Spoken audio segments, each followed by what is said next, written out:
Good morning, class. The edibles are kicking in. We're writing Spider-Man, and last night I saw Superman, and it was awesome. Don't you all worry about any of that woke shit or nonsense they say about this or that. It's a great fucking movie, a lot of goddamn fun, and if you can, see it in the rumble seats, because it's like a ride. There's so much flying around and so much fighting and action, those seats beat the shit out of you. But you're gonna lose some popcorn or even maybe choke on a Reese's Piece. Alright. As always, brought to you by the newest Faro's Lounge Kickstarter, Steel Bikini Spectacular 3, Slave Layers everywhere, one of our covers right here, Black Widow, Frozen Hawkeye. You gotta love it. You gotta have it. We've got a comic book to finish. We're doing well, but something was bugging me. When I was thinking about our last scene, I feel like we need to put in just a little bit of time lapse to let it be known that Spider-Man is hanging around with, the Dr. O's minions for a while. So the idea is we have a lot of chaos going on in this particular issue, but I feel like we might be rushing it a bit. So I just wanted to go through again. Not that I'm trying to fill pages, but I would never put any filler in unless it was interesting. And we have basically, when we start our story, Jameson's talking about what's going on in the city, that Dr. O is taxing the citizens, he's coming after the money. And we started talking about what Dr. O is doing while he's collecting all the precious metals. And the idea is we said he's building up his spaceship. He's taking the Baxter building, he's stealing Mayor Osborn's blueprints, and he's going to turn the Baxter building into his personal spaceship. Now we had that fight where basically Spider-Man rode in the end of our chapter 2. Spider-Man shot into space with the Fantastic Four. He jumped off last minute. So I don't know if we could replicate that. I thought about this idea of getting Spider-Man and Dr. O on top of one of these rockets, or maybe even the Baxter building itself, like they evacuate the building, and the building launches into fucking space like it did in the comic books. There was that one issue in the Fantastic Four, they're fighting with Submariner, and literally they haunt they hover the whole fucking Baxter building, they shoot it up into fucking space, and Doctor Doom gets knocked off. So I don't know if we can rip that off because it's been done already. So we got to be a little more realistic or a little more original with how we end this particular story in our showdown between Spider-Man and Dr. O. We should kill him if this is like a James Bond story, or at least give him a creative capture. So here we are. Spider-Man swinging across the city. Floodlights, flashlights. Dr. O threatening the city. I advise you all to pay attention. I do not repetition. The architects of Metropolis. Now, the idea is Dr. O is threatening to drop the city. He showed a holographic recreation of how all his nanotechnology is holding the city together, that he has all the secrets. And if they do not comply and give him his tribute, he wants half of everything. He's going to basically release his nanotech and drop neighborhoods of the city back to the earth as it has been risen above the ground a bit. We need to uncover the plot, as Dr. O basically is trying to drain Empire City of its resources and then leave it barren. I had this idea at first that he was going to flood the city with people, from the wasteland below. We have this idea that Empire City is a futuristic New York that is basically the only major thing left after America fell into a civil war. We don't get into too much detail. We just say that there's a lot of eyes and there's a lot of hatred and resentment focused here on Spider-Man's home city, Empire City. So by the end of the story, he'll have saved Empire City, and by exposing Dr. O, but there'll be a lingering idea of what's going on the ground below, that maybe Spider-Man's got to use his powers, or the Avengers have to do it, help things out, help in the recovery. So we're creating this fun backstory, a lot of elements of our own universe, a lot of our own new twists on Peter Parker's origin into Spider-Man, a lot of Batman twists and tributes and influence, if you will. So what I wanted to do was get to that last scene that we wrote in our last class and see if we could not stretch it out for the purpose of filling pages, but to make sure that Spider-Man is with these guys. He can't just say, I uncovered the secret and I'm going to expose him. It should take something of a little bit of time so that we can get to the intricacies of Dr. O being a serious villain as another throwaway. Dr. O had to jump the gun because, again, and we talked about it, Mayor Osborn didn't cave to him like he had planned. So Dr. O exposed him. The point is, Dr. O and Mayor Osborn are playing fucking chess. Spider-Man's caught in the middle. He's fucking around. He's fucking off. And now we gotta get this final fight in here between Spider-Man and Dr. O. We gotta beat up all his henchmen. We gotta get the cops involved. We need a really good, fun climax here. And let's also bring up our picture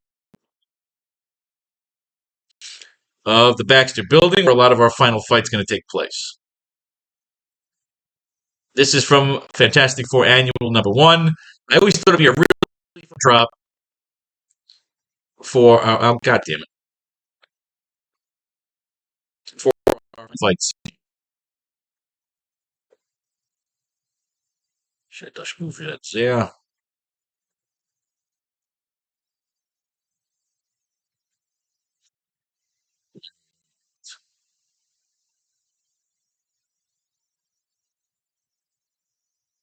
Private elevator for exclusive use. All right. We're at page 7 here. Dr. Octopus, they had one little encounter where Dr. Octopus beat the shit out of Peter Parker, but he did it for the reason of getting a Spider Tracer where they traced him to the Baxter. They used an old postal costume to get close. They jumped to the minions. That was what I wanted to do. I wanted to make sure that we need Spider-Man in his spider suit. He can't just be fighting as Peter Parker. Falls out of Ben's graph into a reclining chair. We got that part. This is J. Jonah Jameson, Now Magazine Special Report.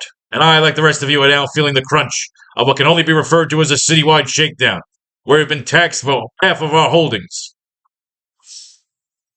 Actually, we need a line in here where Dr. O will say, I want precious metal.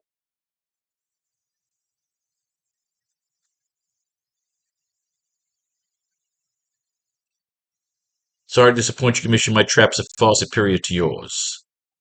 Right, so we need him half the tributes.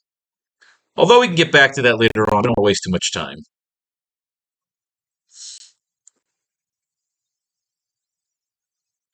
Tax for half of our holdings, in order to secure the safety and security of our beloved society.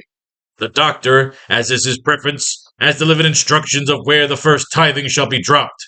So be on the lookout for the purple-clad minions, especially the ones wearing my wife's jewelry.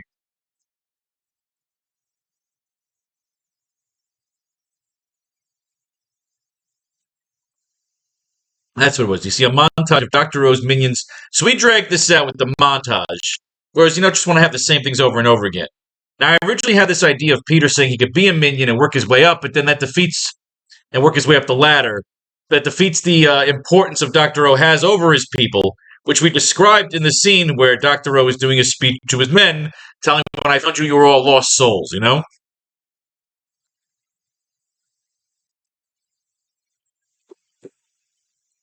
All right, so last class we did 13 and 14. By finishing 15 and 16 today, we'll have done the second act of chapter 4, how you line it up. 8 pages per act, of course, 12-page halves. You got to play around with the math a little bit. It helps you structure it out as to where you want to go with the story, how you want to end the story. I even thought if we can get this thing really nice within 24 pages, we could save maybe 3 or 4 extra pages at the end to do like an epilogue, which I really thought about having some fun where, Peter and Norman will have a confrontation, and Peter will say, you killed my father, and Norman will say, no, I am your father. And it could be like a dream sequence from Mysterio. We're playing around with that. All right, that's what I needed. I needed Peter.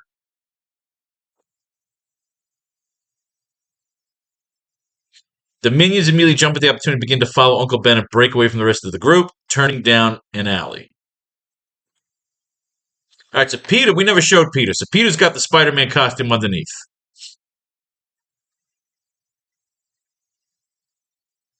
Mixing it with the other minions. Okay, we've got that. We already talked about this. The elevator. He's looking at Dr. O. Peter wants to go at it and fight Dr. O, but his maturity prevails. And that's where we left off last time, 13 and 14. Peter steps back into the elevator. An impulsive move could cause a panicked doctor to bring harm to the city. So in order to properly pull this off, I would need assistance and evidence. We show a montage of Peter with his automatic camera on his belt, taking secret pics patiently of the entire operation of Dr. O. We see the camera going off silently while Peter brings gold to the smelters. I would be patient and expose the operation.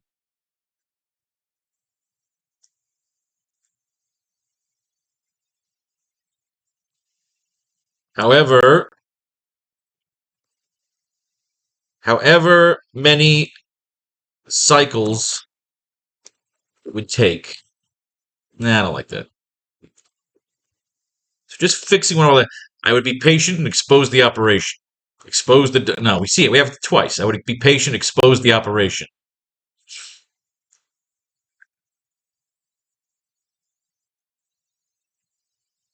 I would be patient and spend the next several cycles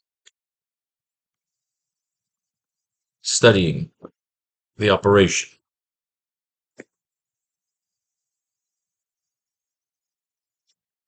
I would be patient and spend the next several cycles studying these. I would be patient and spend the next several cycles studying the operation. Expose the doctor as the fraud. As a fraud. Expose the doctor as a fraud. Expose the mayor. Now I was thinking like it now, I was thinking like an actual adult. All right, so we have that. So we changed it. Still in disguise, we see Peter with a group of minion technicians as they observe the nanobots transferring the liquid gold into pillars of coating throughout the Baxter walls, creating a shell inside the building.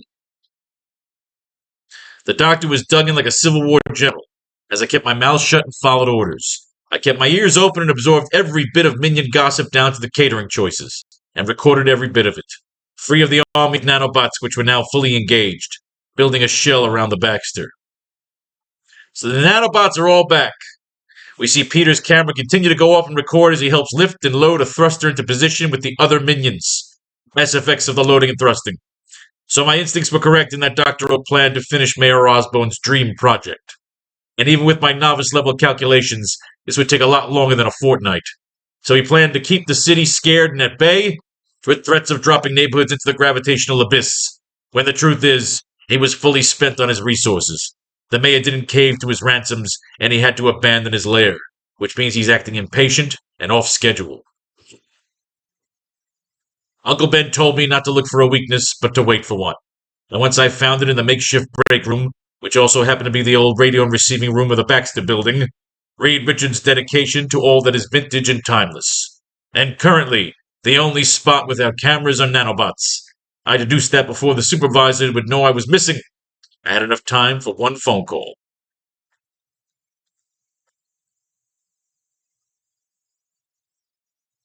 Now, is that cheesy?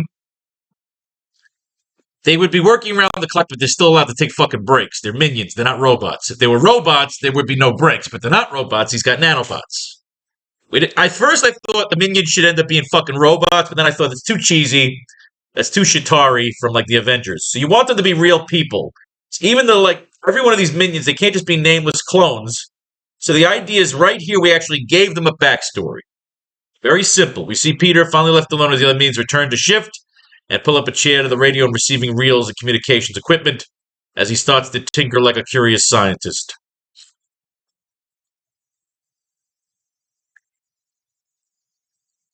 So right here, we put the radio and receiving room. See, would the radio and receiving room be the break room? Because remember, they're not using the radios right now.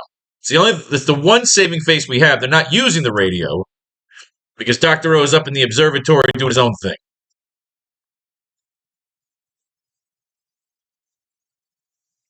I don't want to do cheesy for the sake of movie. We have Dr. O is right up here. He's sitting pretty up here.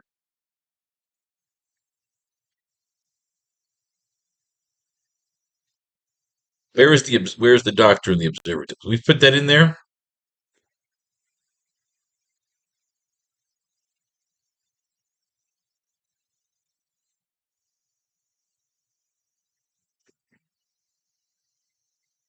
Good luck, kid. Remember, be patient. Don't look for a weakness. Wait for one.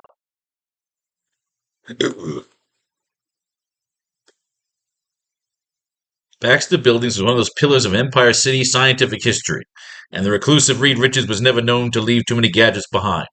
But he may have been motivated to sell, due to not wanting to lose the funding or opportunity, of being the first man on Mars, not to mention its terraformer and colony. His need was Osborn's gain, his gain was now Dr. O's bounty. Alright, I like where we're going with that. What secrets lie in the Baxter Building? And does every minion get FaceTime with the Doc?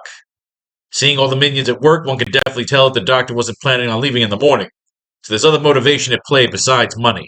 Unless I'm just overthinking it, and he's just another scumbag thief with a fancy chair and a lot of mouths to feed. I think back to that interview with Mayor Osborn, with his grand plan of turning the Baxter into an orbiting skyscraper and hotel. A space station-style residence that stays on Earth, with luxury views for those who get bored of the same images outside their window. So what did the Doctor have planned? The Doctor was holed up good and secure in the rooftop observatory.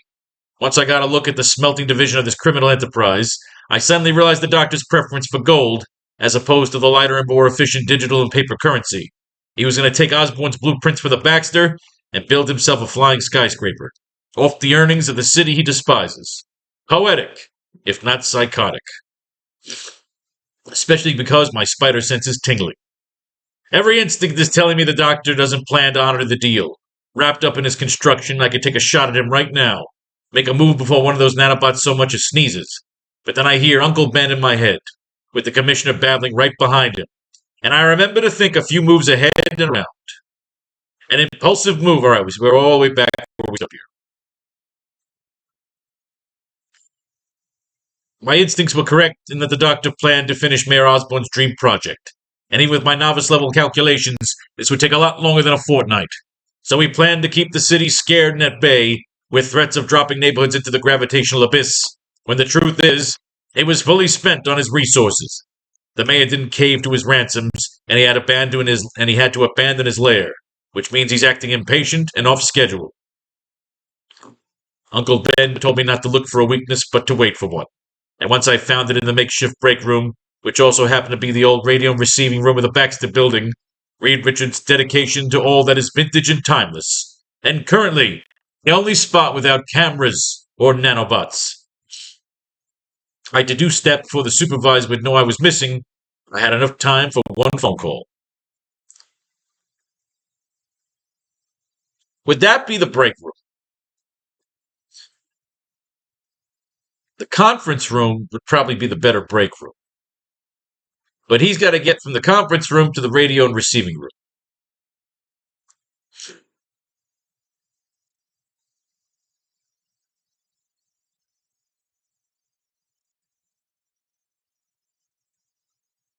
Okay, the studios.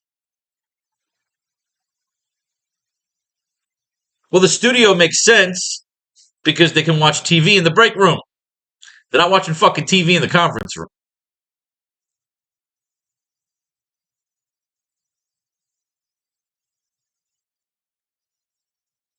The Telestar Continental local and closed circuit TV monitors.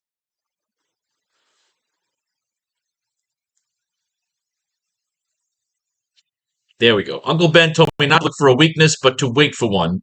And I found it in the makeshift break rooms, which happened to be the old radio and receiving room of the Baxter Building.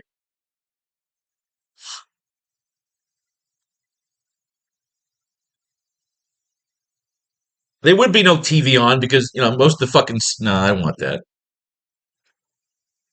The rooms are where they sleep, so the break room could be above the rooms. Gymnasium.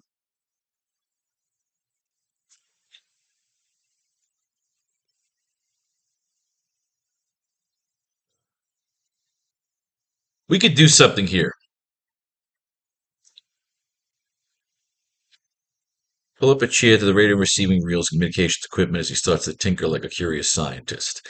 We could put some lines in here. Uncle Ben told me not to look for a weakness, but to wait for one. And once I found it in the makeshift break room,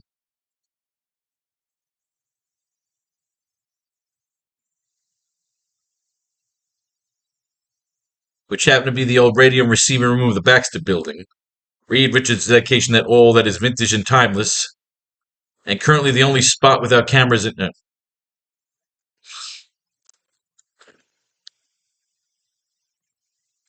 where the minions could listen to music and smoke out their stress in between long and agonizing shifts. Where the minions could listen to music and smoke out their stress in between long and agonizing shifts. And currently the only spot without cameras and nanobots. Here we go. I deduced that before the supervisor would know I was missing, I had enough time for one phone call. It would be good you have that in the break room because the guys can listen to music.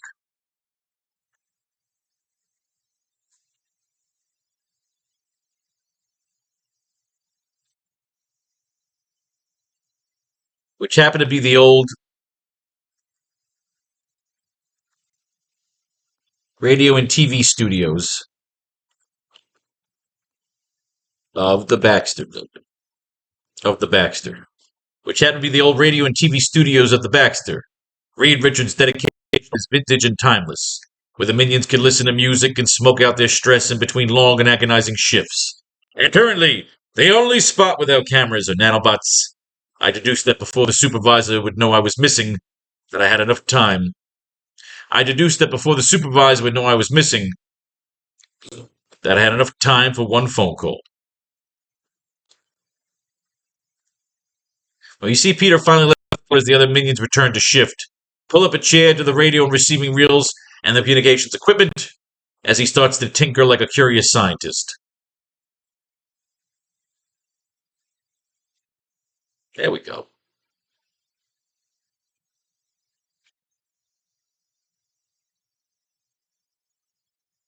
We see Peter finally left alone as the other minions return to shift, pull up a chair to the radio and receiving reels and communications equipment as he starts to tinker like a curious scientist. SFX of the dust blowing off the equipment, showing its vintage shine. Close up of Peter patching into the office of Now magazine. Hello, Miss Brandt? Get me J. Jonah Jameson, ASAP. And tell him it's his best friend. I like that. That's perfect. That's perfect.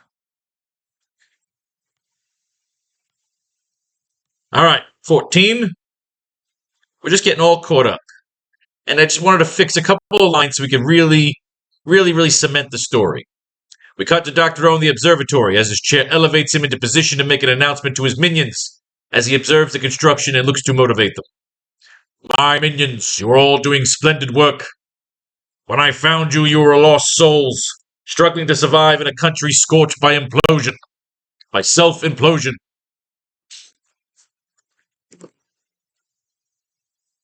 Struggling to survive in a country scorched by self-implosion. Your skills, your sweat, your very lives are now part of the grand revolution. My other captains, my fellow conquerors, long believed dead, are now making their way back into the Empire to take back our claim, whereas an army will not only drain this city of all its riches, but lay siege to the west of the rest of this water. Whereas an army will not only drain this city of all its riches and enslave these privileged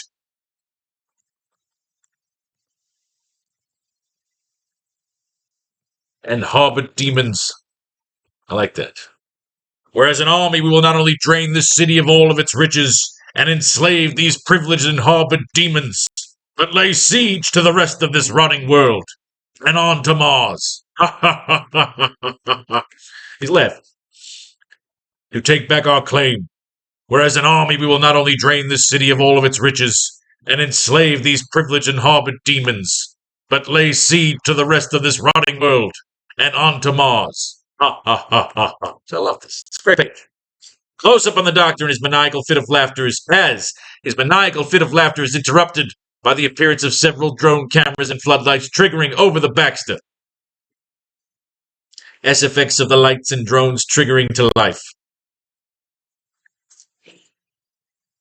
So when we cut back, we cut to Dr. O. in the observatory, staring out at the moonlight as his chair elevates him into position to make an announcement to his minions as he observes the construction and looks to motivate them. Okay, we got there. We got all that. Good evening, Empire City. This is J. Jonah Jameson, Now Magazine. With a story so big, I had the commissioner allow me to disrupt all live streams for this emergency exclusives. Jerking up and nearly out of his chair as he pumps his head on the roof of his bubble shell. Dr. O will then watch in the sky as JJJ makes a live broadcast over the cityscape of Empire City. SFX of Dr. O bumping his head on his shell. Thanks to the help of an anonymous source, we now know that Dr. O is a fraud. He plans to bankrupt the city and use all of our precious metals to finance a spaceship blueprint that he stole from the mayor before he blackmailed and executed him. You see a shot of Commissioner Stacy, who is like a general at the center of his police force, as they arm up and get ready to storm the Baxter. This makeshift emperor has been lying to us all. He is using his army of nanotechnology, along with a militia of recruits from the wastelands below, to terraform the Baxter building, which means he has not the resources or manpower, and is using us while he bides his time and builds his dream house. And while we cower under his threats and demands, living in fear of this paper deity, he is a man trapped in his own shell. Angered and insulted, Dr. O will gain his composure and start planning to attack the police. Son of a... Alert! There is a mole in our midst. All minions suspend all operations and go to attack protocols. No doubt this idiot just alerted the police force.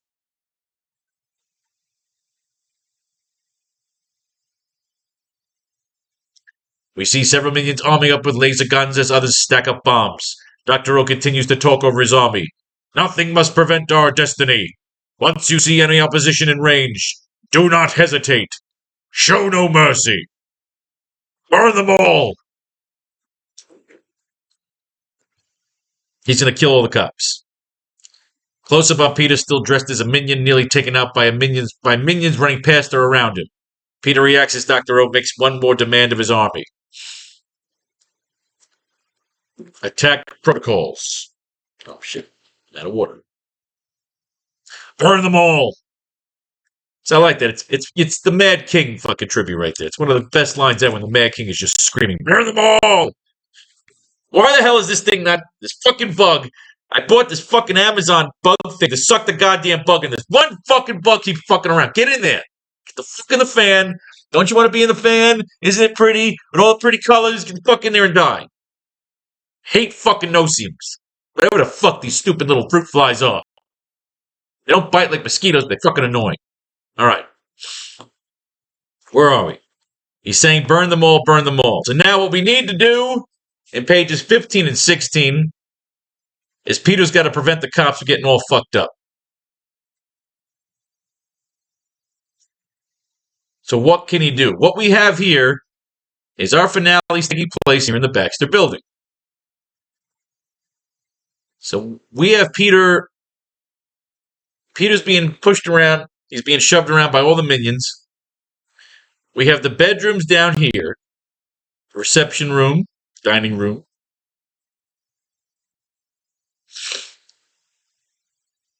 Recreation, gymnasium. We're going to have Peter. He's got to get caught in one of the rooms. Right? Oh, chemistry lab, electronics lab, biological research lab, technical research lab, machine shops. Where does Peter go and get caught? Rocket fire exhaust runs through the pipes down the length of the center. Underground pipes leading to the river. Well, Reed Richards just fucking thought of everything, didn't he? Passenger missile, long-range ICBM type. Oh, shit, there's a missile right there.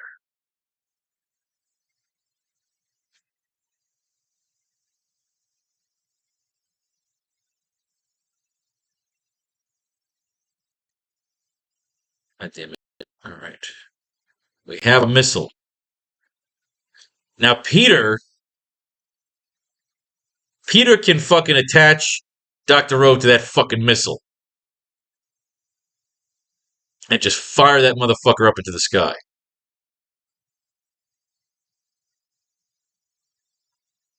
I like using that missile right there. Passenger missile, long range ICBM type. Right now, this is our canvas. This is our piece of art that we get to use in the finale.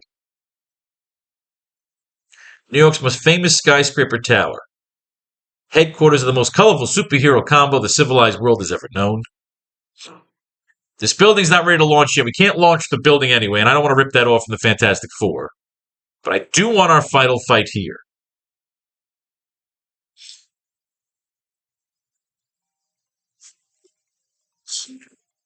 Yellow.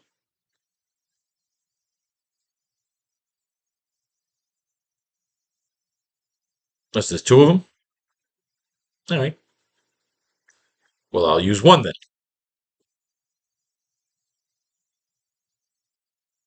You got it.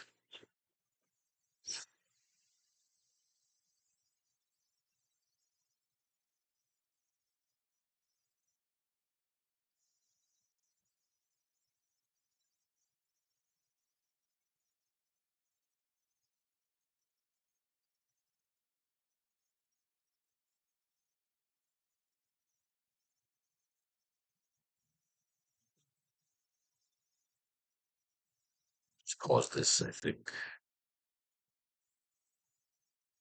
Two cards.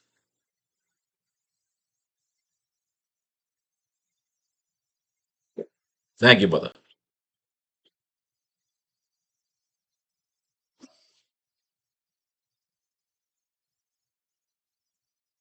Gotcha. It's pause button right here.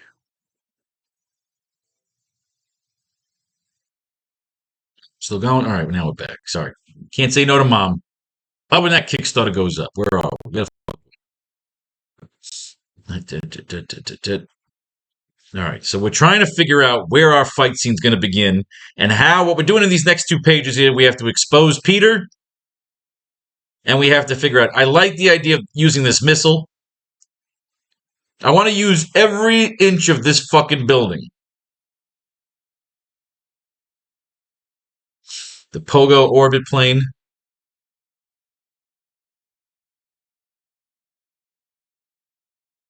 What does Spider-Man do to expose himself, whereas Dr. O says, get him?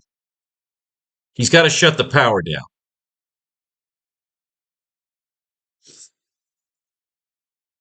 He's got to shut the power down in the building, which gets us to a fight.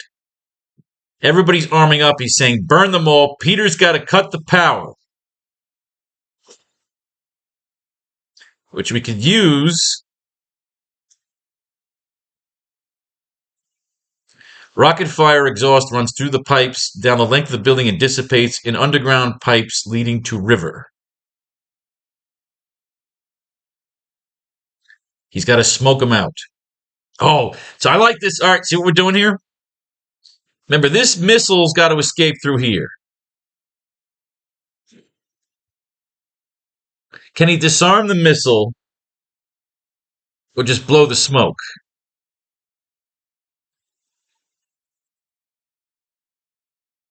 Missile ready room entrance to launch pad. All right, so what do we have here? The radio room is here. He's not busting through the wall. But he can get out the window. He's got to get in here. This is a secret fucking thing. Long range missile ICBM type.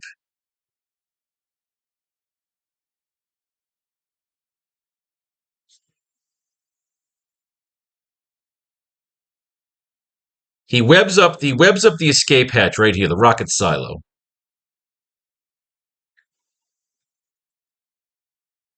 The idea is to blow the power. Rocket fire exhaust runs through pipes down the length of the center of the building and dissipates in underground pipes leading to river.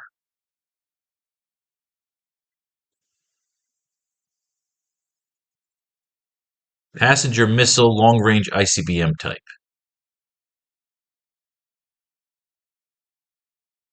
He nails the thrusters, kicks out the pipe, knocks out the power. There we go. There we go.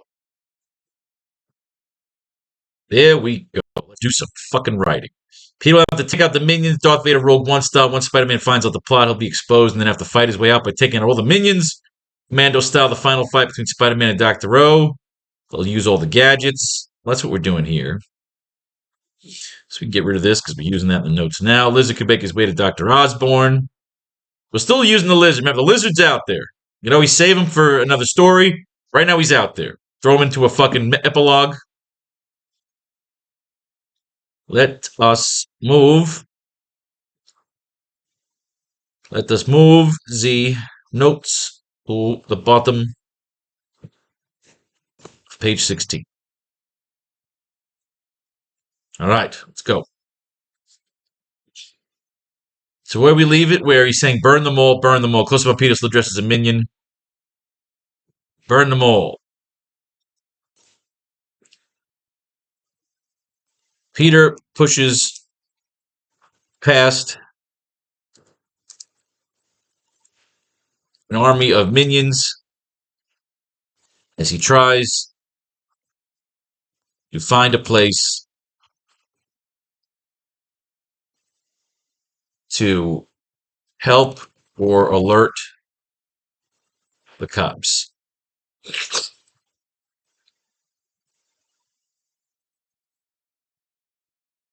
Do this shit. All right. Peter narrates.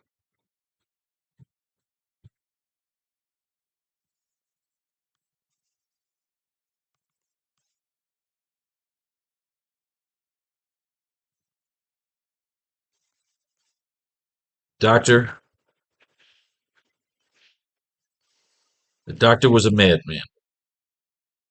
The doctor was not only now that he's exposed, the doctor has gone mad.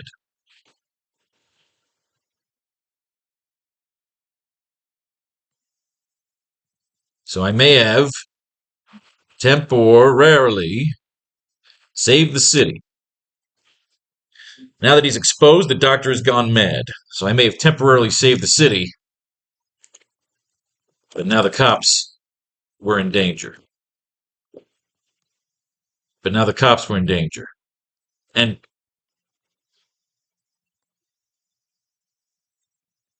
there would be no time to get word to the commissioner. Now that he's exposed, the doctor's gone mad. So I may have temporarily saved the city, but now the cops were in danger.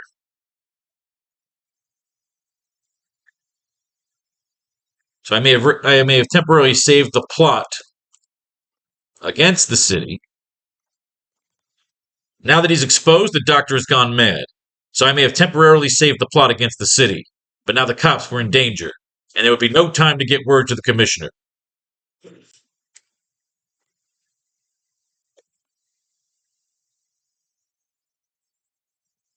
So I would have to use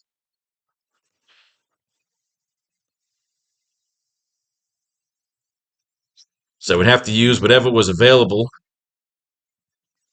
at the Baxter. Now that he's exposed, the doctor has gone mad. So I may have temporarily saved the plot against the city, but now the cops were in danger, and there would be no time to get word to the commissioner, so I would have to use whatever was available at the Baxter. I like that.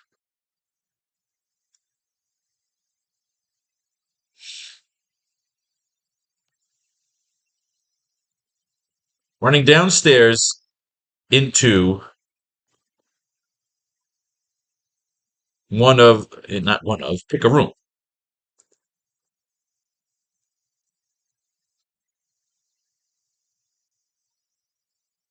The reception room.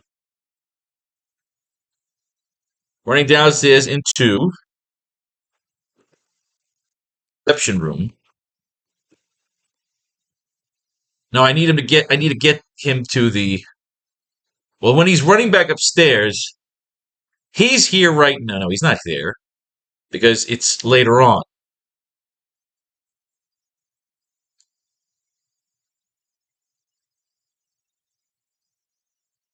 He's got to get here. Entrance to launch pad.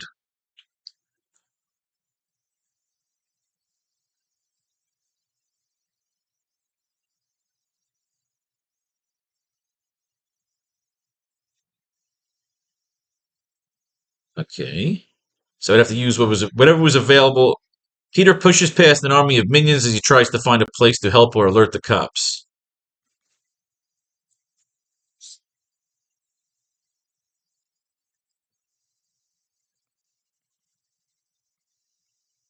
Close up on the grid and makeup of the Baxter building as Peter's spider sense goes off, giving him an idea.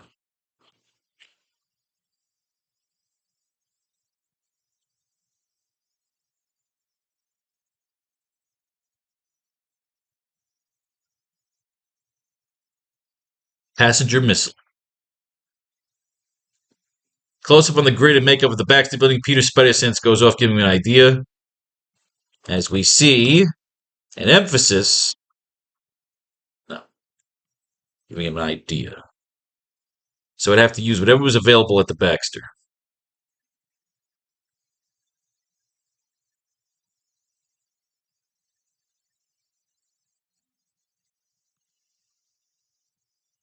I'd love to be Reed Richards. Terminator Harley ready to pop. Oh, cool. Nice. Good job. I'd love to be Reed Richards right now.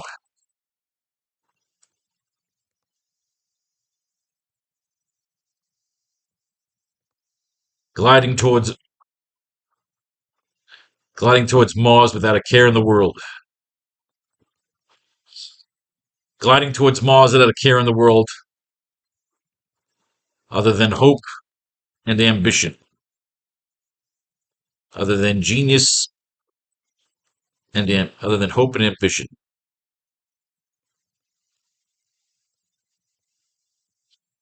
I'd love to be Reed Richards right now, gliding towards Mars without a care in the world other than hope and ambition. Instead of trying to figure out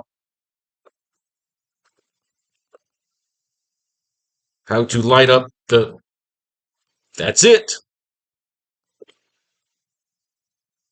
Instead of trying to figure out how to light up the. How to light up the. I'd love to be Reed Richards right now, gliding towards Mars without a care in the world other than hope and ambition. Instead of trying to figure out how to light up this. That's it. Badut. Badut.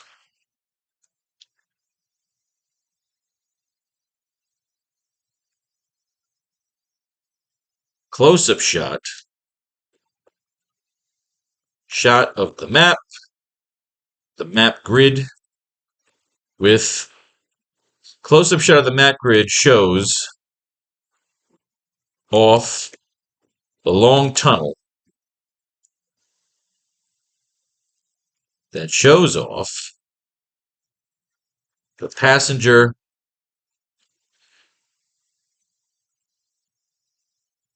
missile, long range ICBM.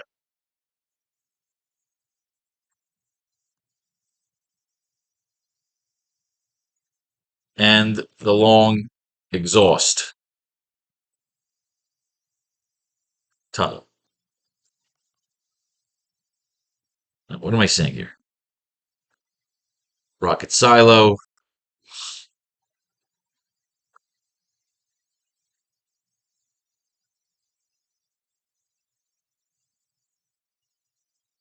Launch pad.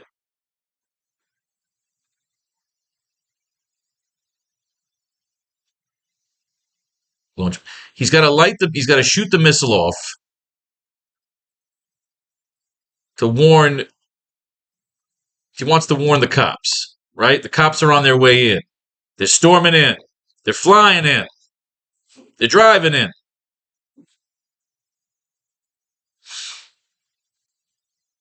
Close-up shot of the map grid shows off the long tunnel that shows off the passenger missile long-range ICBM type and the long exhaust tunnel underneath it. Peter's got to do a little narration right here.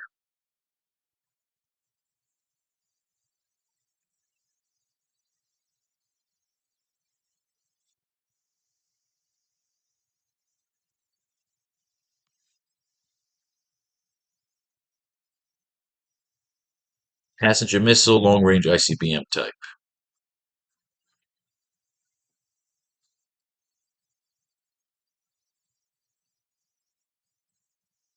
Like rapid fire. My brain starts to stack it up.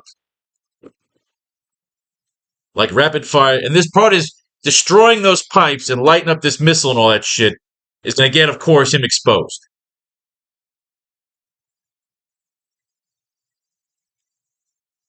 Like rapid fire, my brain starts to stack it up. Richards had the side of the building like rapid fire. My brain starts to stack it up. Richards had the side of the building outfitted for a passenger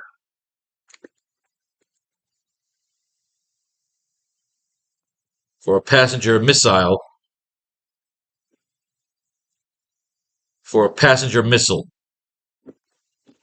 A long-range ICBM type of transportation. Richards had the side of the building outfitted for a passenger missile. A long-range ICBM type of transportation.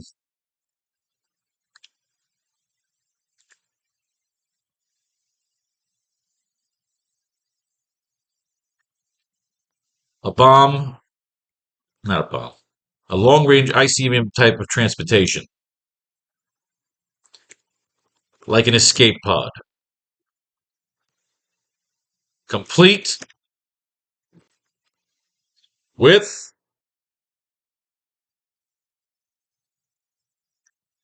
the silo up top, a launch pad connected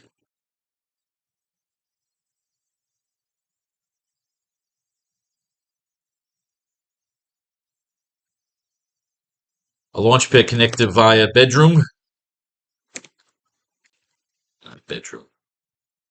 Complete with a silo up top, a launch pad in the middle,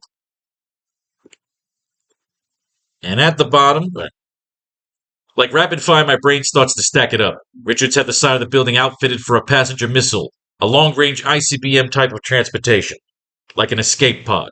Complete with a silo up top, a launch pad in the middle, and at the bottom,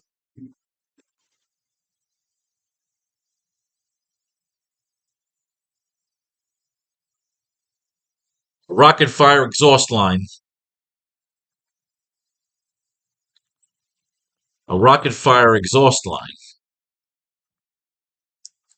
that ran through the pipes down the length of the building, complete with a silo up top, a launch pad in the middle, and at the bottom a rocket fire exhaust line that ran through the pipes down the length of the building and into, complete with a silo up top, a launch pad in the middle, and at the bottom a rocket fire exhaust line that ran through the pipes down the length of the building before dissipating into the rivers and canals. Into the canals. Bang! Bang! I love when that shit comes together. Like rapid fire, my brain starts to stack it up. Richard to the side of the building, outfitted for a missile, a long-range ICBM type of transportation, like an escape pod. Complete with a silo up top, a launch pad in the middle, and at the bottom, a rocket fire exhaust line that ran through the pipes down the length of the building before dissipating into the canals.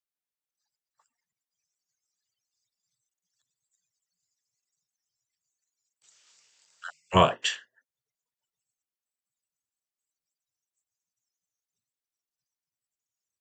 What does Spider-Man have to take? Spider-Man grabbing a weapon is what's going to expose him. But first, he's got to hit the pipes.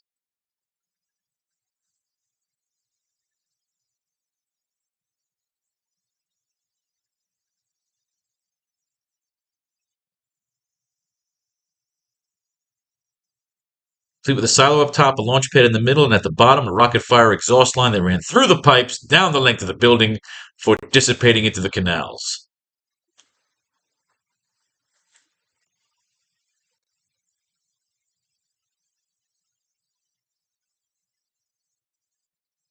You see Peter running from where? And what has he got to get to destroy this thing? He's looking at the map. He's closed in on this. Now he's got to get there. We got to show the cops on the way through air and fucking ground. We got to show the doctor lining up, the guys arming up. Peter's got to blow that fucking pipe. Peter's got to destroy this pipe. Shoot off the missile. Peter shoots off the missile and blows the pipe.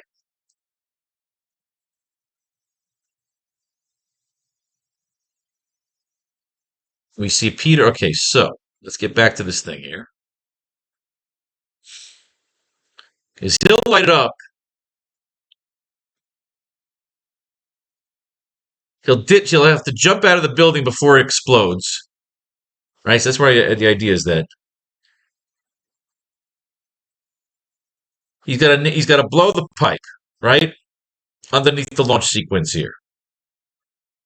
And even have a line here. What is it with me and rockets? He cuts the pipe down there. He needs something to cut the pipe with. He's got to pick up some weapon here, which is where he starts to get caught. By the time he nails that pipe, okay, where's the missile monitoring room? Missile ready room, perfect. Peter runs to the missile ready room.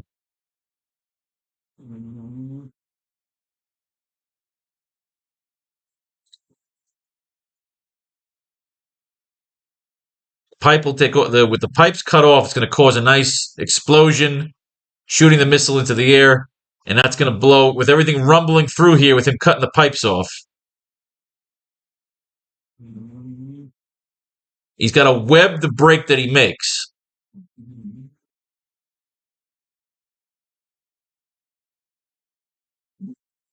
The pipe would be too strong for him to rip apart with his hands. He needs something to cut it up.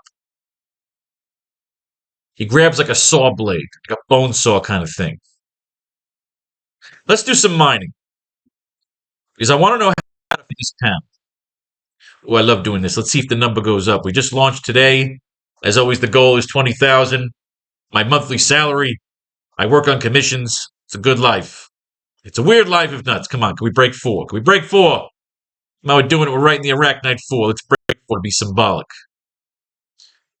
Sometimes you got to weather it around. It's got to catch up. It's early on. Oh, that number. I love when it jumps. Makes a man feel good. I think a man feels more like a man without a bottle of suds. All right. Let's do some mining. We got to finish this page. Got to do 2 comics today. 2 comics comic books. Of dialogue, all that fun stuff. For the man. This is the 100th issue. We made it 100. We have used 100, the first 100 chapters of Amazing Spider-Man. We've used some side-out comic books to take a look at. We also have used some of the annuals. Been combing the city for hours. Looks like no work for Spider-Man tonight. Silently, a mysterious figure streaks along the towering city rooftops, his identity hidden beneath the mask of Spider-Man. And so begins our tale. Extra long, so we might get some extra interesting shit out of here. So let's do it. Gunman racing. He's running towards these guys. He's running towards that guy. It's holding. He's got you dead to rights. Too bad for him. Moving a lot of fire. So Spider-Man is about to settle some shit. Now, you start to notice the art style of Gil Kane. It's really cool. It's a distinctive style. You know it's him when you see him, the way he draws the faces, the expressions. He's really good at the action. We got the mess man getting away. Spider-Man webs up a web. We need an idea of what we can use here. He's blue nuts. It's a combination of Bluebird, Jack the Ripper. So I'm just looking some shit up today, but if I remember this correctly, in Amazing Spider-Man 100, he's frustrated. This really pisses me off when he talks about that he's bored, he's made to wonder. He wants to stop being Spider-Man. This is the infamous issue because he said he loves Gwen and he decides it's time to stop being Spider-Man. So this is interesting. He wants to stop being a costume clown. He wants to get back to the life of Peter Parker because he knows that Spider-Man is named for her father's death. She hates him, and he's starting to tell him, so maybe you should stop being Spider-Man.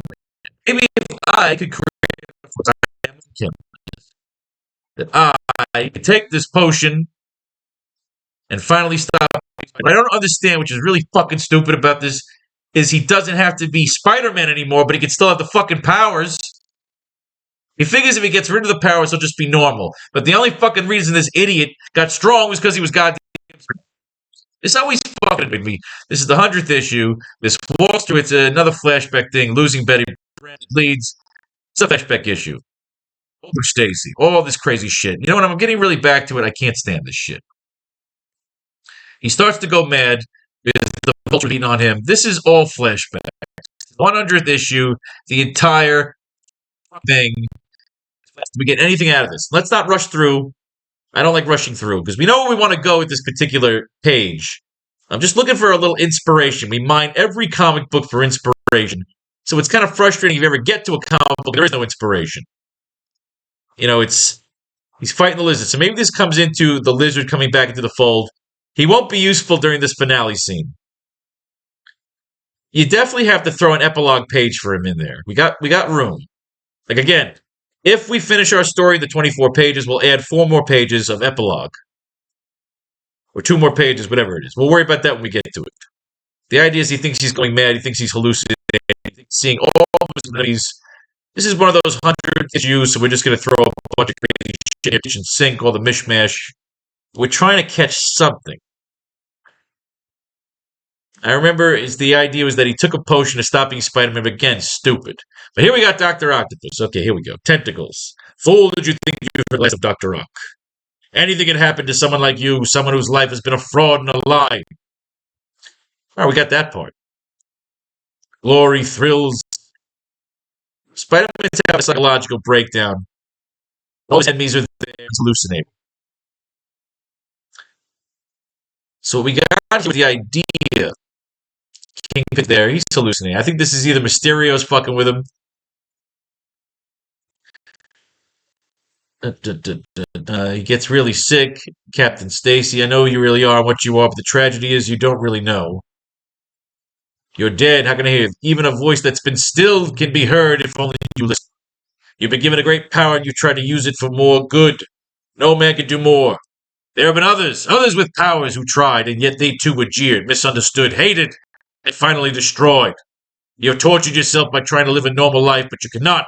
You must accept the fact that you are Spider-Man. It is your blessing and your curse forever. Captain Stacy, wait, no, it's all been a dream. Sometimes this annoys me.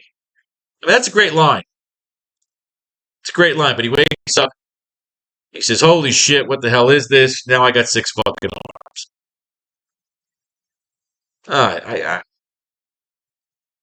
They wanted to get a little freakish.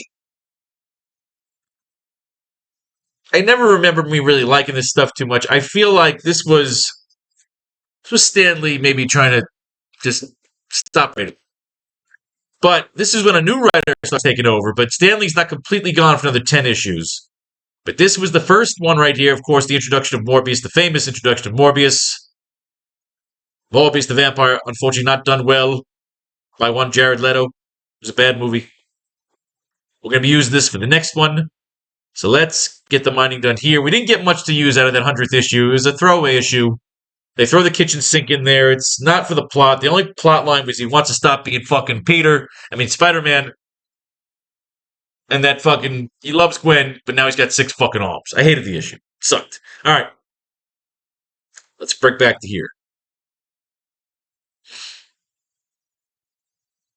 recreation room, gymnasium, telestar, TV sending studio. He's got to get to the launch pad. Fucking bugs. Gotcha, you fucker. You see? Now you're dead. You could have fucking done anything you want. Now I got you. I did that Mr. Miyagi shit just now. I clapped that son of a bitch. All right.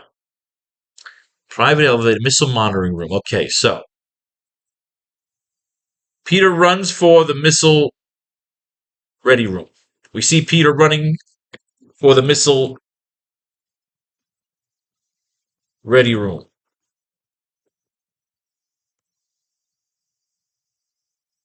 where he spots a large laser-like. Oh, a lot. Oh, he needs a laser gun. They have laser guns. We see Peter running for the missile ready room,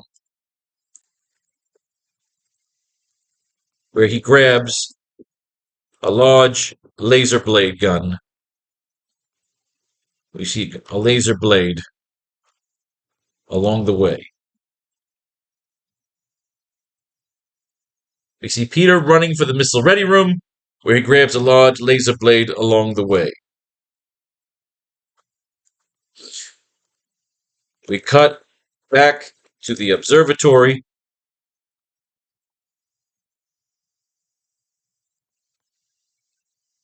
where Dr. O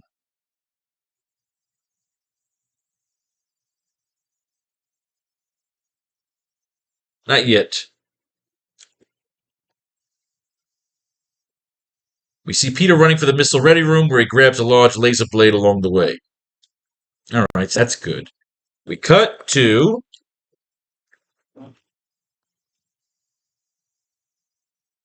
a shot of the police force making their way towards the Baxter via hoverboats.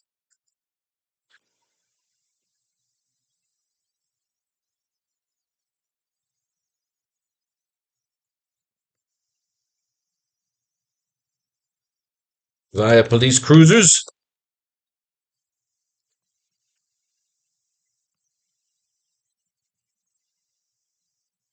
And via air dirigibles. And via dirigibles.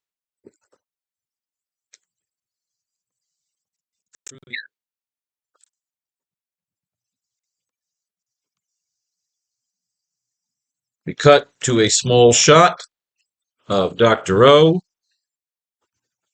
staring at his monitors. No, not yet. We'll use that for the next page. I like that. 7 panels right there. We see Peter running for the missile ready room, where he grabs a large laser blade along the way. We cut to a shot of the police force making their way towards the Baxter via hoverboats, via police cruisers, and via dirigibles through the air. Via police cruisers through the streets, via hoverboats through the canals. So they're coming at Baxter from all sides. We see Peter running for the missile ready room, where he grabs a large laser blade along the way.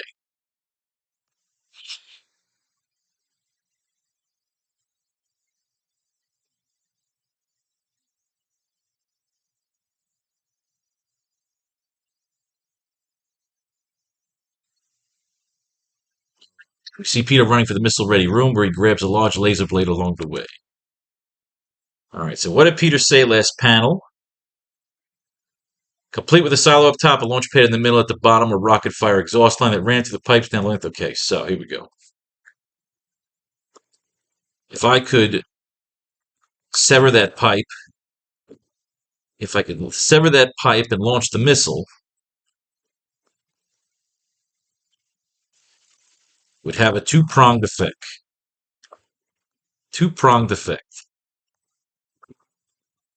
One,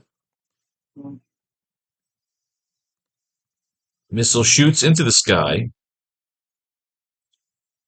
Would have it. If I could sever that pipe and launch the missile, it would have a two-pronged effect. One, the missile shoots into the sky, which should provide an ample warning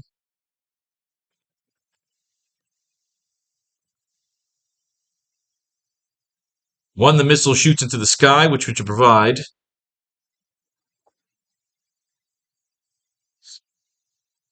Okay, if I could sever that pipe and launch the missile, it would have a two-pronged effect. We cut to a shot of the police force making their way towards the Vaxter via hoverboats through the canals.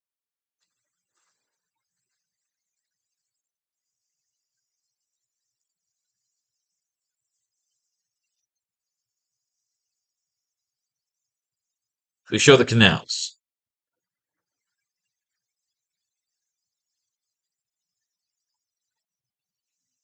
We cut to a shot of the police force making their way towards the Baxter via hoverboats through the canals. Let's get Peter here. First,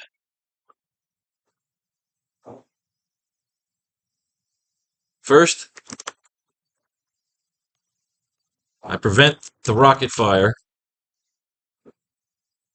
from hitting the water.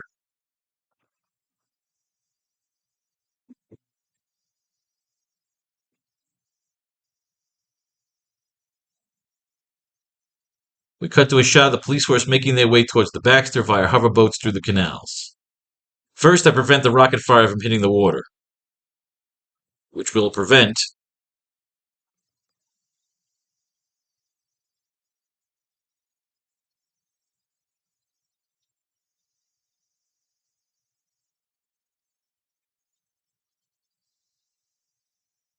the canals from boiling over. So right there, okay. First, I prevent the rocket fire from hitting the water, which will prevent the canals from boiling over. Via police cruisers through the streets. For that one, we'll do the dirigibles through the air first. Now, via police cruisers through the streets. All right.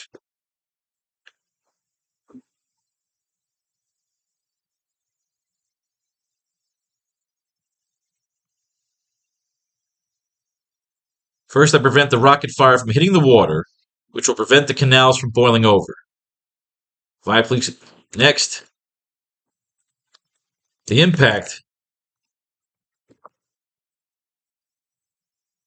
Next, with the rocket fire, with the exhaust, with their fire exhaust, with the rocket going off. Next, with the rocket going off,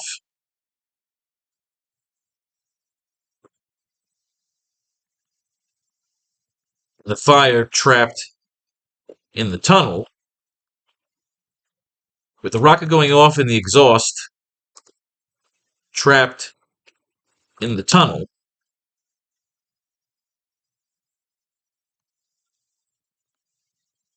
that should be enough womp to take out the power.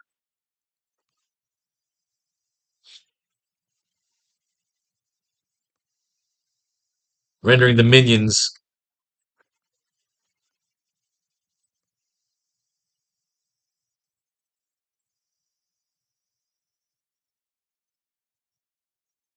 next, with the rocket going off and the exhaust trapped in the tunnel, that should be enough womp to take out the power, rendering the minions blind to the cruisers.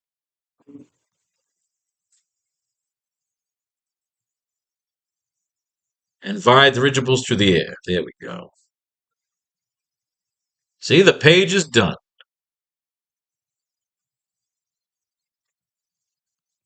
And lastly,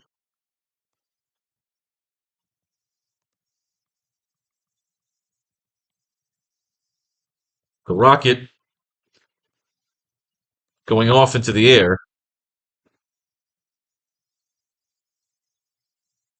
And lastly, the rocket going off into the air should provide the perfect flare, letting the commissioner know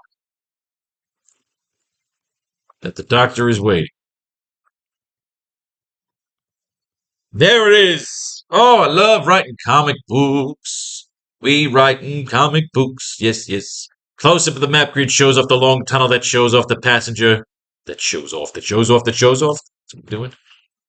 That shows the passenger missile long range ICBM type and the long exhaust tunnel underneath it. Like rapid fire, my brain starts to stack it up. Richards has the side of the building outfitted for a passenger missile for a passenger missile, a long-range ICBM type of transportation, like an escape pod, complete with a silo up top, a launch pad in the middle, and at the bottom a rocket-fire exhaust line that ran through the pipes down the length of the building before dissipating into the canals. We see Peter running for the missile-ready room, where he grabs a large laser blade along the way. Laser blade gun along the way. If I could sever that pipe and launch the missile, it would have a two-pronged effect. We cut to a shot of the police force making their way towards the Baxter via hoverboats through the canals. First, I prevent the rocket fire from hitting the water, which will prevent the canals from boiling over. Via police cruisers through the streets. Next, with the rocket going off and the exhaust trap in the tunnel, there should be enough womp to take out the power, rendering the minions blind to the cruisers.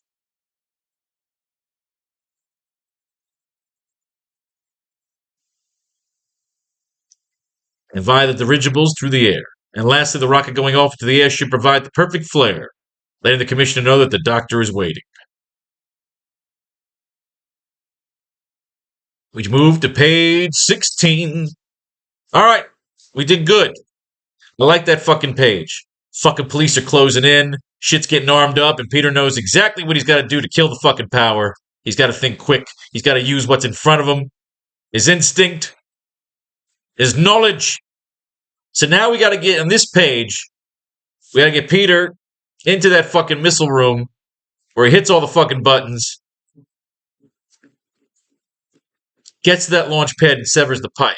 And during all this, he's got to get exposed and caught. And we'll even use, like, he's Minion TK421. You know, we'll throw the old Star Wars fucking reference in there. You know, Minion 421. You know, TK421, why are you not at your post? I like that. All right, so, I like this. We cut to Dr. O watching the impending invasion on his monitors.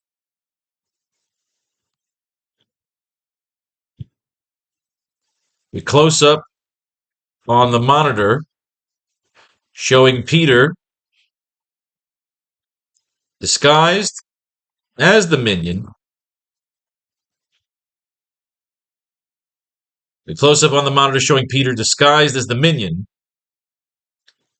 making his way into the missile room, into the missile-ready room, armed with a laser blade, with the laser gun, with the laser blade, with the laser gun. God damn it!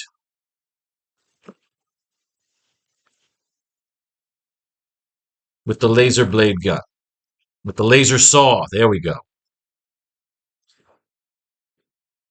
There we go. I like that better. Get a fucking laser saw. Where grabs a large laser blade gun saw concoction, a laser saw weapon along the way. And dirigibles through the air. Okay, where are we? Okay.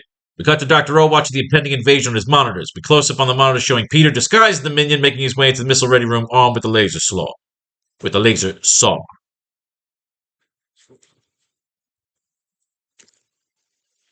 Peter hits the controls.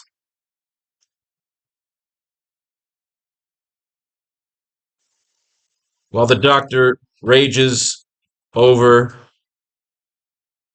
the speakers.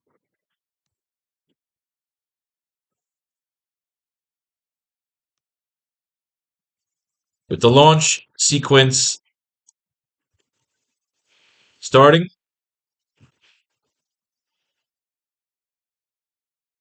Peter barrels through the entrance to the launch pad.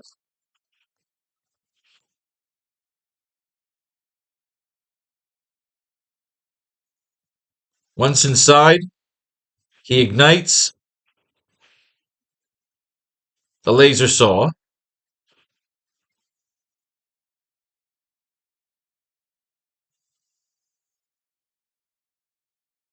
Once inside, he ignites the laser saw.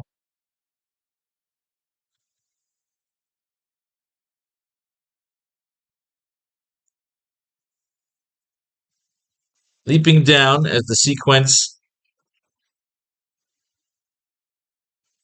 continues,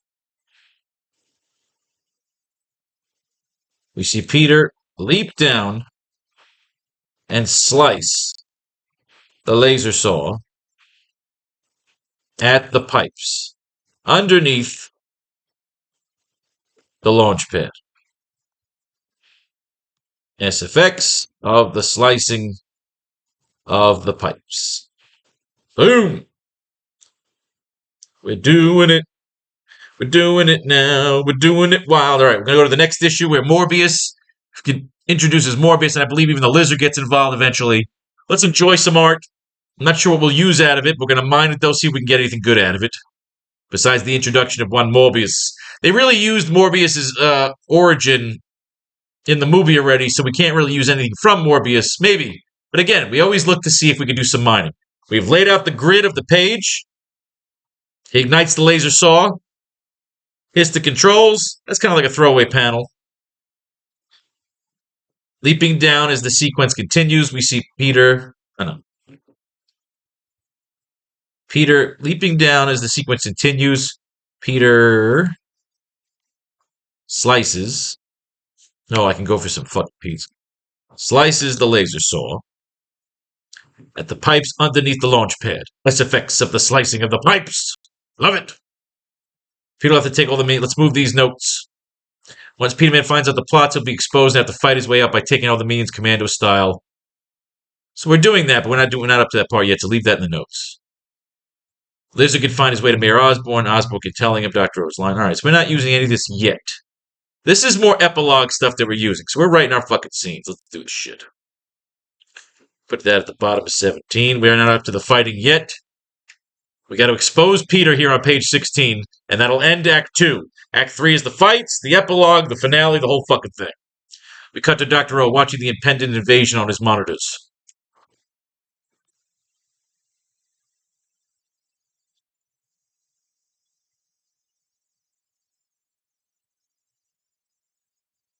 Watching the impending invasion on his monitors.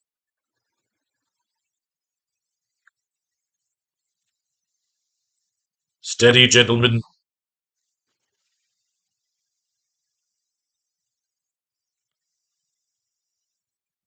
Do not waste any shots. Steady, gentlemen. Do not waste any shots.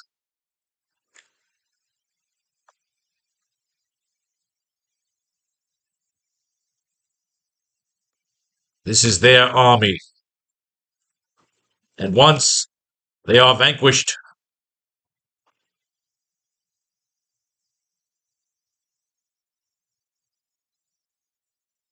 we cut to Dr. O watching the impending invasion on his monitors. Steady, gentlemen. Do not waste any shots. This is their army. And once they are vanquished, the city will be broken. And you will have your pick of the penthouses. And you will have your pick of the penthouses. All right, he's armed. Remember, he's motivating them. He's telling them the fucking city is yours, boys. Steady, gentlemen. Do not waste any shots. This is their army. And once they are vanquished,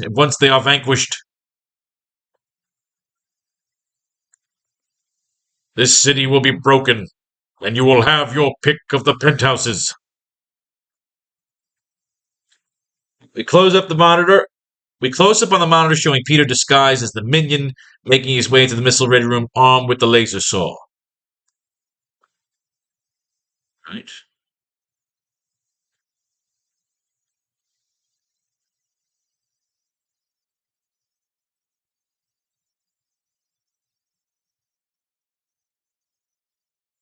Bro. We're going to do the old Star Wars line. GK421.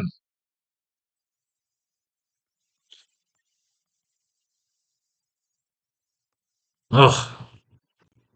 Are you not at your post? GK421.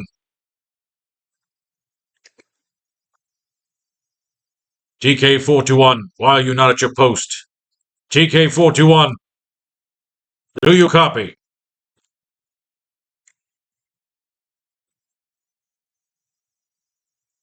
I like that. The close-up of the monitor showing Peter, disguised as the minion, making his way into the missile-ready room armed with the laser saw.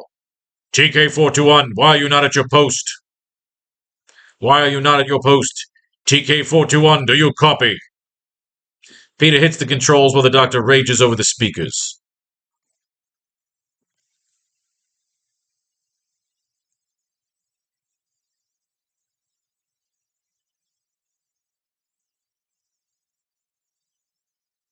Love it. Peter, why do I have a bad feeling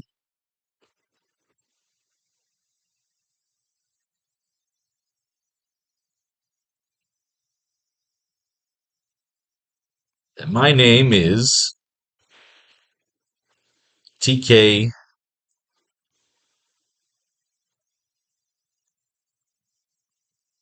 It's you, isn't it?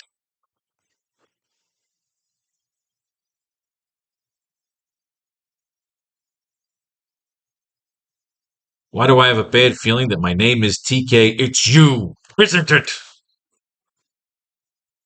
With the launch sequence starting, Peter barrels through the entrance to the launch pad.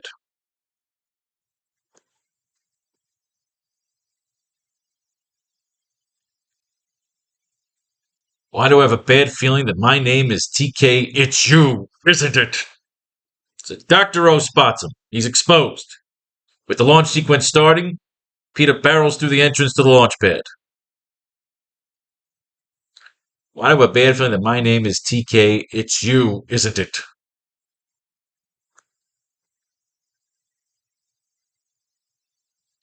With the launch sequence starting, Peter barrels through the entrance to the launch pad.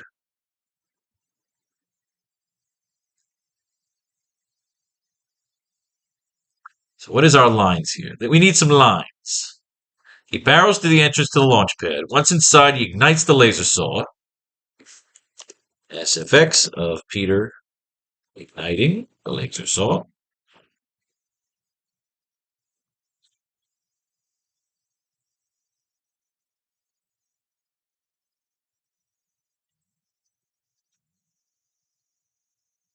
And then panel 6, leaping down as the sequence continues, Peter slices the laser saw at the pipes underneath the launch pad. So I like that. You can really have that extend. So we need we need Dr. Octopus fucking raging right now. So let's go through this. Let's do again. Towards the end of Stan Lee's run writing Spider-Man, I can't say I'm a fan. Kind of get a little more excited when Jerry Conway takes over. It really delves more into the college student, losing Gwen, getting Mary Jane. When the writing enters that real golden age, Let's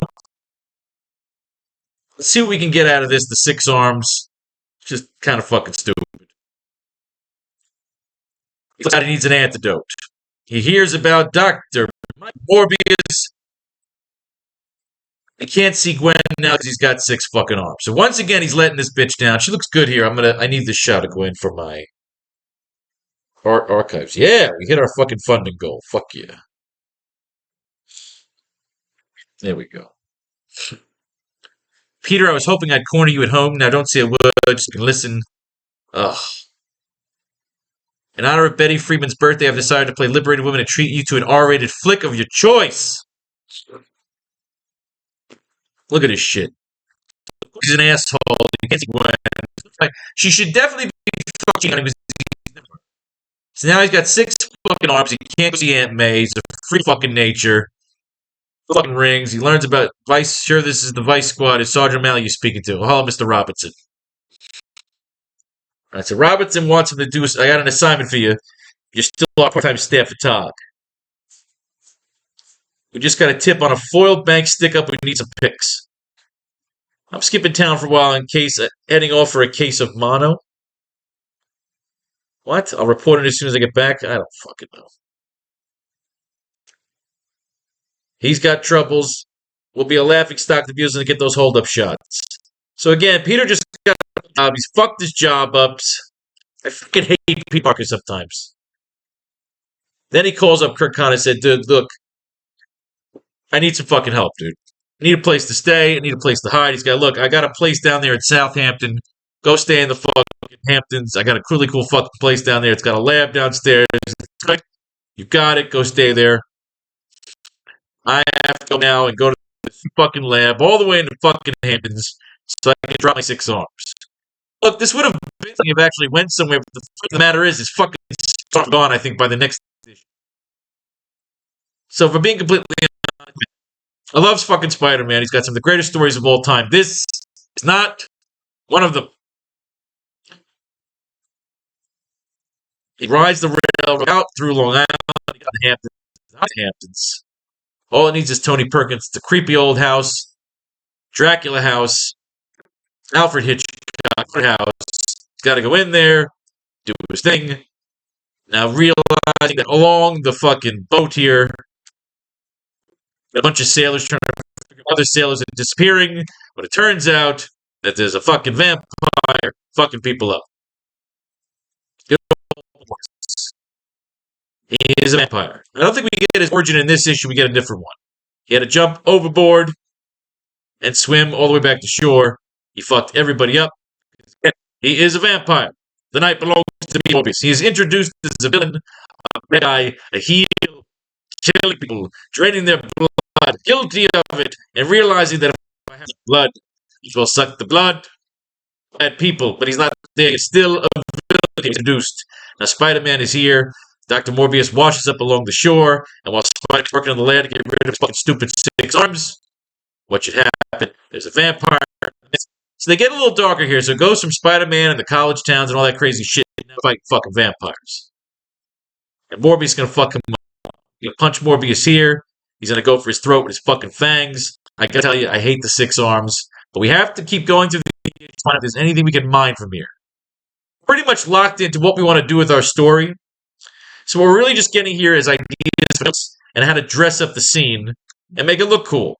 And if we find a good shot of one of the girls or anything else, so now Dr. Connors comes in to check up on Spider-Man. He finds a fucking vampire beating the shit out of him. All of a sudden, some crazy shit goes down, and the Lizard enters the fight. Next thing you know, you have a triple threat match between Michael Morbius, the living vampire, bad old Spider-Man, and the Lizard. The first double-sized, double-action issue of Spider-Man, enough said. Again, it's really just the melee here. We're looking here for more for the nostalgia. We know what we want to do with our stories. So we're kind of using these mining purposes.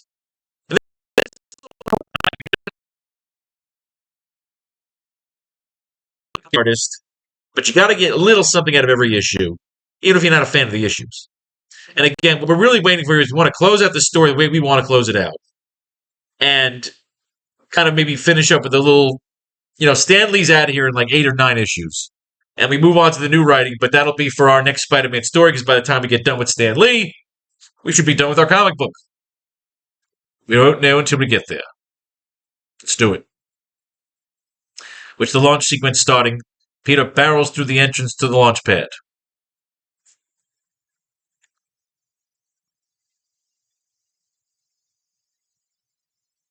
Here we go. Dr. O will announce, I found the mole. Gentlemen,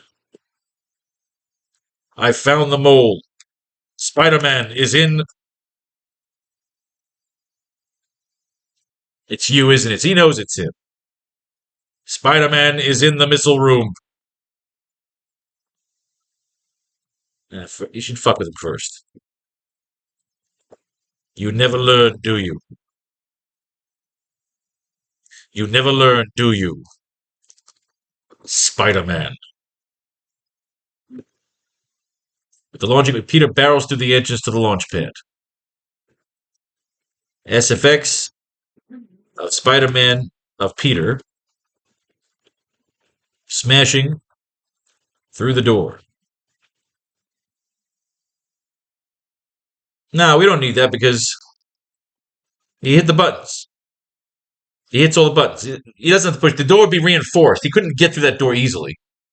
With the launch sequence, Peter barrels to the entrance to the launch pad. You never learn, do you, Spider-Man? Oh, I learned plenty, Doctor.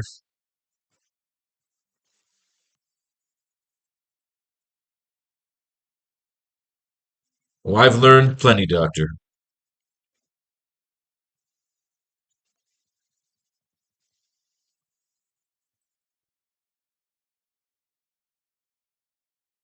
You never learn, do you, Spider-Man?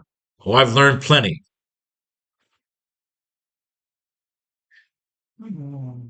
Once inside, he ignites the laser saw. SFX of Peter igniting the laser saw. I like this line right here.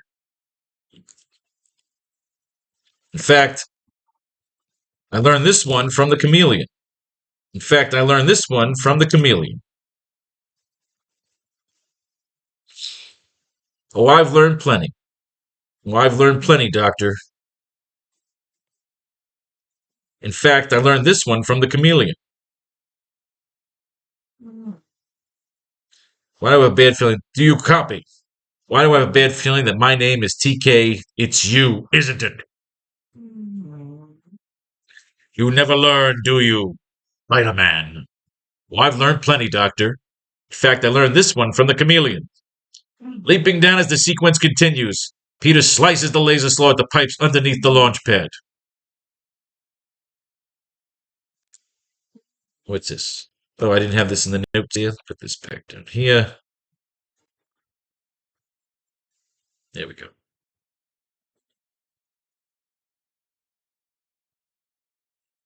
Leaping down as the sequence continues, Peter slices the laser slaw at the pipes underneath the launch pad.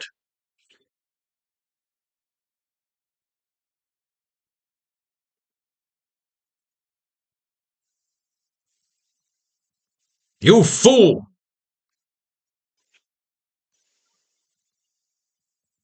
You'll kill us all!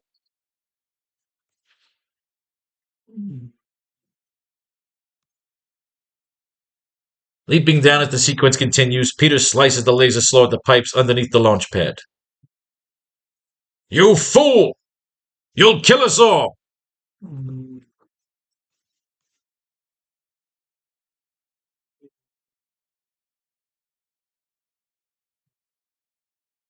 What's see? He's got to get the. We need. We just have one more line here. We're done with class today. What does he say here? What's the line? Leaping down as the sequence continues, Peter slices the laser saw at the pipes underneath the launch pad. You fool! You'll kill us all!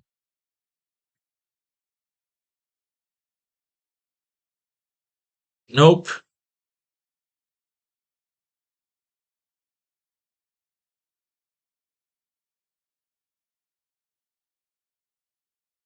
Or does he say, "Come and get me"? I mean, what's the line here? We need a line. We just need one line, and we're done here.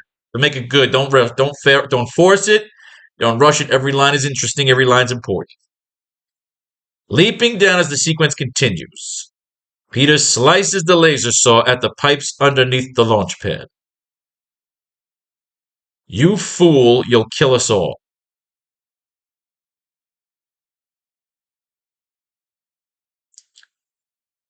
Not you're covered. You've got insurance. No, you've got insurance.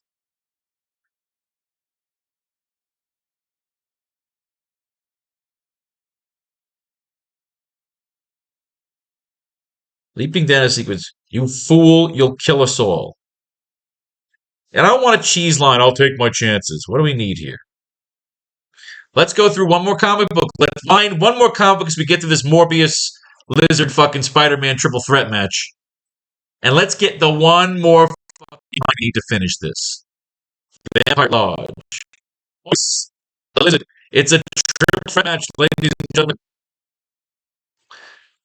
Down in all the way the deepest part of the Hamptons, a summer house on the tip of Long Island. Peter took the formula, getting you in there by charging a little more for the extra pages, but an extra pages. But we're going to need this when we're doing the fights that are going to be coming up in the third act here. We have one more line in the second act. He says, "You fool, you'll kill us all." He's not going to say after him because remember, he's got his guys in position to take on the cops. What do we need? You fool, you'll kill us all. Whoever he's out for my blood. It's like the lizard, and the fucking. They really go in here to have the lizard and Morbius a nice long brawl, which I actually use. Might be able to use in our epilogue there, or you could just save the lizard for the AracKnight Returns. There definitely should be one page or a couple of panels dedicated to him at the end in the epilogue. We're gonna do a 4-page fucking epilogue. I don't think the epilogue should count as part of the 24 pages, but we don't know. And when we're done here, we still have 8 pages to go, an entire act we still have to write to finish out this fucking story. We don't fill the pages. We know we want to do an epilogue, which is either going to be part of the 24 pages or after them. The goal is to do 24 pages without the epilogue. So we need one more line here. He's talking like fucking Kirk Constantine. This is stupid. He's going in halfway. He's half fucking lizard. I mean, we could get into this. The one you grow, you become a monster. If the lizard can lose an arm and still be what he was, then so perhaps can so be Spider-Man. I follow your logic. I mean, Spider-Man can be experimented on in the fucking Return. We're not there yet. You know, this could be something again that we could use in our notes for the next issue. We still have 8 pages to think about. I don't like jumping ahead until we're there. And we got some chemistry going in. It's an enzyme. An enzyme is something which acts as a catalyst, causing changes in other substance. Well, Peter, he's thought. The lizard is going to be one of the villains or useful in the second one. Morbius for his blood, his origin, the way it began. This is all about introducing the origins of these two dudes. In art, they're really showing him off. He's in a facility looking at blood.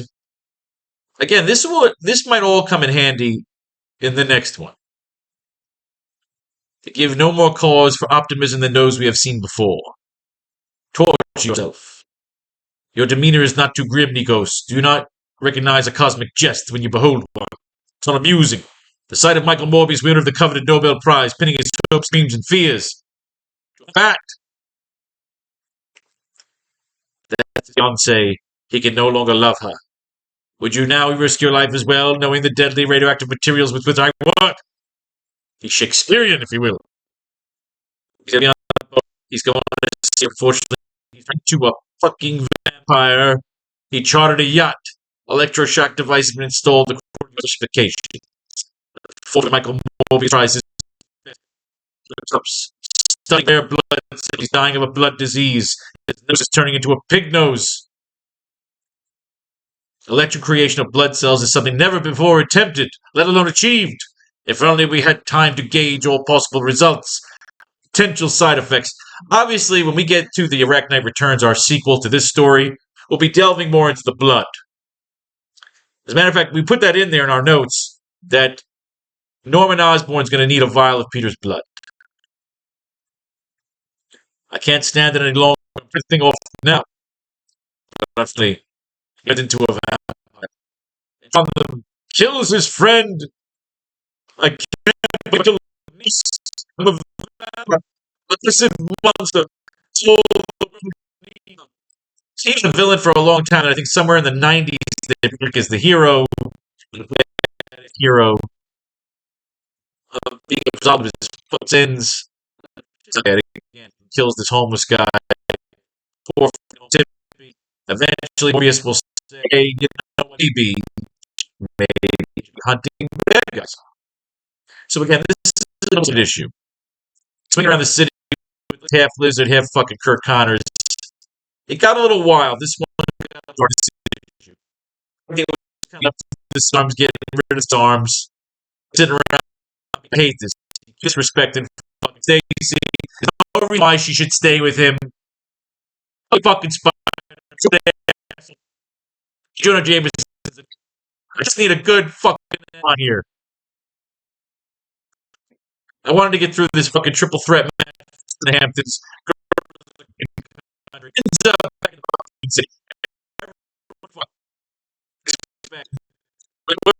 Attacking Kirk Connors. They hope to cure Morbius. It doesn't work. Nobel Prize winner. You identify menaces to society. Does he lose the issue? He twigs the fucking thing. I mean, it's the double fights Morbius into the fucking ocean. We may be able to use this in our final fight with Peter and Doctor Octopus. I don't know if we want them running. They fight within the building. See, the real challenge we have is trying to figure out the best way to write the story. We have the third act here. I really kind of wanted to look at this thing I could use here. You know, it was a good fight, but again, he floats out to the river. I don't want to end it vaguely. I don't want to end it with, oh, Dr. Rose did he maybe die? We did that already with Norman Osborn. So we can't do that with Dr. Octopus. Well, we've out of this issue, we've got to kill the Doctor. That whole issue was about... Now, these two we're not using. Because we used these already. We used Savage Land. We're writing the Kraven backstory. So we're going to blow through these kind of quick because we saw these already. These were fun. We used this. We were writing the Savage Land where Peter got trained by Kraven. These were great issues. These were a lot of fun. This was when Jonah Jameson was saying, "Look, we got to do something great. We got to do something cool." The land. This was all the switch it out, and thought the big monster. So we're going to go there. When I love this issue is that he gets King Kong movie, and it's going to be a team up, which really Peter's have to go blow off fucking but we can actually have to by hanging world, which is finally worth him, and it's really cool to get there. We've done it for terms of assessment. So as much as I love to get done already, so they get to the Savage Land. We're trained by Kraven. We did a whole story, and it was a lot of fun. I really enjoyed the acts, but the best part was having around this line and learning how to jungles. We get Gwen Bikini. I did this as a commission, and it was awesome. Can't do it again. Can't rehash the page stories that he did. Live magazine. What's this? We got a reference. I've been thinking, why track down a man killer like Dr. Calklin's monster? Wouldn't a series on his hidden jungle itself be just as good? It's been done. Anybody here recall the name of the second guy to fly the Atlantic? Besides, we hope to photograph the behemoth without it seeing us. That will clear my name and sell your newspapers. Live magazine in the first landmark issue of Astonishing Tales. See, we always love references. And it adds another storyline, another bit of comic books that we want to maybe look at for future reference and future graphic novels. The name. It's very yeah, we used already. Earlier we were so we're not use the other page. Skip through this. We get to enjoy it. It's in continuity. It'll turn out Spider-Man will save the fucking day. Don't think any of them will see. Because what's interesting is Kraven's kid is Gog the Monster. He loves Gog the Monster. Zabu is there too with Kazar. So it's kind of funny when you think of I think Kazar ends up saving Gwen so that she doesn't see Spider-Man. But if you look at being a misogynist, well, how could she even want Peter when Kazar looked? But he's like Tarzan. So he falls through the quicksand. Let's blow through this one real quick as well. And we're going to go through the pages because we're ready. It's all about the second storyline with Kazar helping out, Kazar fighting. We've used Kraven. We did him justice. We gave him a great appearance in Chapter 1, where he has a great fight scene. He mentors, and he tries to screw over and steal his blood. Which may not be fine. It's like two doctors. So we're able to use the Savage Land and all this fun stuff already. And we can't use the Gwen. Can we use that Gwen shot? It's too small. We did win the Savage Land already. I don't like to rip shit off.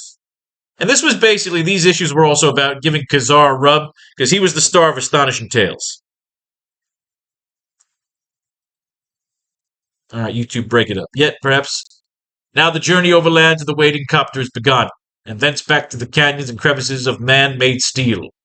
Yet perhaps in subtle unseen ways all have been affected by the events just past, by wonders witnessed and alien worlds half glimpsed, for those whose lives were not changed and somehow deepened by this savage land. Fini, the memory of Carl Denham, entrepreneur. This two-part story is affectionately dedicated Roy T. See, Roy Thomas,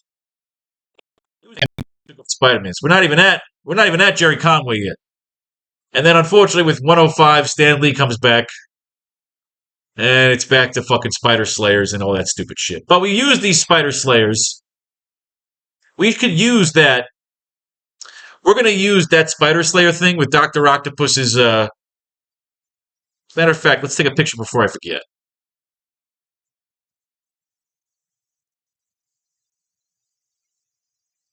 That's going to be Dr. Octopus's fucking chair. A giant Spider Slayer. Alright, but we're going to get to that afterwards. I'd have to say we're done for the day. We just need that last.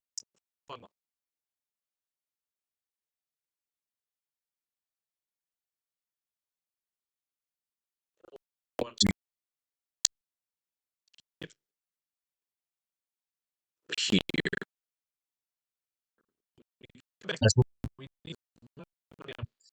Leaving us the sequence in his fierce slices the laser sword, the pipes, and then the launch.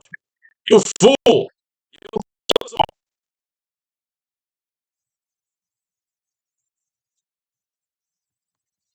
My soul is prepared, Doctor. The line from Indiana Jones. My soul is prepared, Doctor. How's yours? You fool! You'll kill us all! You fool! You'll kill us all! My soul is prepared, Doctor. How's yours? I always loved that line from Indiana Jones. You know, you love those throwaway lines. I was thinking about when Indiana Jones has that fucking guy, the guys that were protecting the Holy Grail, and he's about to push him into the Thresher in Venice. And he goes, he's like, my father was looking for the Grail. Did you kill him too? Because he knows where your father is. Because he tells me where he is, and the guy says he wasn't afraid of dying. Remember, Indiana Jones about to push him into the Thresher, and he's like, dude, I'll kill you right now if you don't tell me. And the guy looks at him and goes, my soul is prepared, Dr. Jones. How's yours? Homage! Line is in. Fuck yeah, I fucking love writing comic books.